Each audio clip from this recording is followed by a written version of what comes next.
முதலமைச்சருடைய அமெரிக்க பயணம் முதலீடுகளை ஈர்க்கக்கூடிய நடவடிக்கைகள்லாம் எப்படி பார்க்குறீங்க? உண்மையிலே முதலீடுகளை ஈர்த்து கொண்டு வர வேண்டும் என்பதுதான் ஒட்டுமொத்த தமிழக மக்களினுடைய விருப்பம். அந்த வகையில் என்னுடைய விருப்பமும் அதுதான்.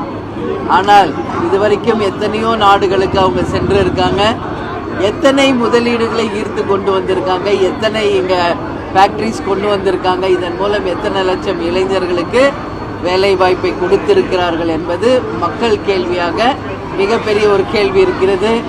அதனால் இன்னைக்கு அமெரிக்கா சென்றிருக்கும் முதல்வர் அவர்கள் நல்லபடியாக அவர் பயணத்தை முடித்து வரட்டும். ஆனால் வரும்போது எத்தனை முதலீடுகளை அவர் ஈர்த்து கொண்டு வருகிறார் என்பதை பார்க்க மக்கள் ஆவலோடு இருக்காங்க. ஏன்னா இன்னைக்கு அவர் சைக்கிள் ஓட்டுறாரு, பாட்டு பாடிக்கிட்டு இருக்காரு, சிலைகளிடம் போய் ஃபோட்டோ எடுத்துக்கிறாரு. இது வெறும் சுற்றுலா மாதிரி இல்லாமல் மக்களுக்கு பயனளிக்கக்கூடிய அளவில் நிச்சயமாக வேலை வாய்ப்பை உருவாக்கக்கூடிய ஒரு சிறந்த பயணமாக இருக்கணும்னு சொல்லி நான் கேட்டுக்கிறேன். மேம், மேகதாதுல அணை கட்டுறதுனால தமிழ்நாட்டுக்கு தான் நல்லது அப்படின்னு கர்நாடக துணை முதலமைச்சர் சொல்கிறாரு, உண்மை அப்படியா? இல்லை, நேற்று சிவகுமார் அவர்கள் சென்னைக்கு உதயாநிதியை சந்தித்து மேகதாதுல அணை கட்டினால் தமிழகத்திற்கு நல்லது என்ற ஒரு கருத்தை அவர் சொல்லிட்டு போயிருக்காரு. ஆனால் நமது விவசாய பெருமக்கள் அண்ணன் பாண்டியன் தலைமையில் முந்தா நேற்று என்னை சந்திச்சாங்க. அப்போ அவங்க எல்லோரும் கேட்டுக்கொள்வது மேகதாதுல அணை வந்தால் நிச்சயமாக தமிழ்நாடு பாலைவனமாக மாறும்.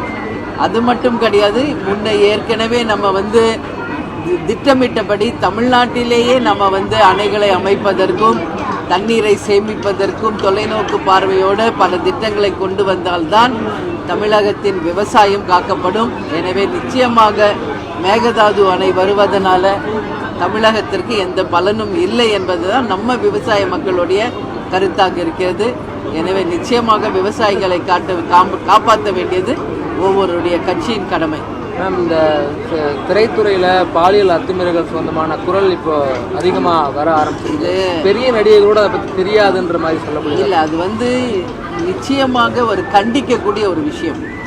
பெண்கள் அப்படின்னாலே தவறாக அவர்களை பயன்படுத்துகின்ற மனப்பான்மை இன்னைக்கு சினிமா துறையில் மட்டுமே கிடையாதுங்க, அனைத்து துறையிலுமே இது மாதிரி விஷயங்கள் நடந்துக்கிட்டு தான் இருக்குது.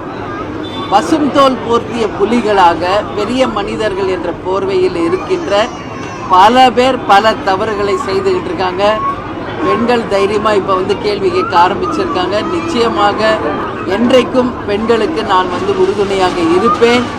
அது மட்டும் கிடையாது, தவறுகள் எங்கு நடந்தாலும் நிச்சயமாக அதை தட்டி கேட்கணும். ஏன்னா இன்னைக்கு கொல்கத்தாவில் ஒரு மருத்துவ மாணவிக்கு ஏற்பட்ட ஒரு கொடுமை இனி வருங்காலங்களில் எங்கேயும் ஏற்படக்கூடாது.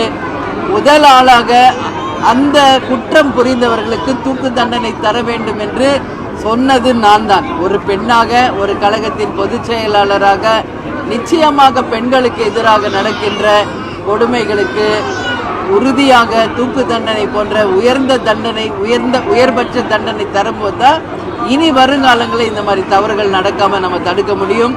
அது திரைத்துறை மட்டும் கிடையாது, இன்னைக்கு அனைத்து துறைகளிலுமே இது போன்ற நிகழ்ச்சிகள் நடந்துகிட்டு இருக்கு. இது வன்மையாக கண்டிக்கக்கூடிய ஒரு விஷயம்.